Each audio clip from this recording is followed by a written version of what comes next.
లేదండి, కొబ్బరి నూనె డబ్బాల ప్రస్తావన బైబిల్లో లేదు. నూనె రాయమన్నాడు. ఏ రోగమైనా సరే నూనె రాయమన్నాడు. ఏ రోగమైనా సరే నూనె రాయి. మళ్ళీ హాస్పిటల్కి ఎందుకయ్యా పంపిస్తున్నావు? మోసమా కదా? పోయిన వారం చెప్పాను మీకు, ఇది మోసమా కదా? ఇంకా మీరు నూనె డబ్బాలు నమ్ముకుంటారంటే మీ ఇష్టం, నేను అసలు దానికి ఏం చేయలేను.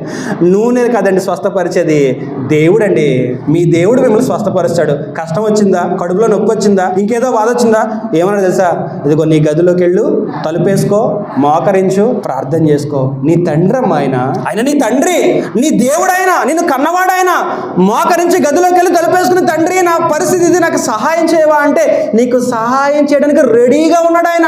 ప్రార్థన చేయండి అందరూ చేయమన్నాడా? కొందరికేనా? సేవకులకే ప్రార్థన చేసే అర్హత ఉందా? అందరికీ ఉందా? అందరికీ అనుమతి ఇచ్చాడు. ఎవరైనా సరే నాతో ఓపెన్గా మాట్లాడొచ్చు. మధ్యలో మళ్ళీ మీడియేటర్లు ఏం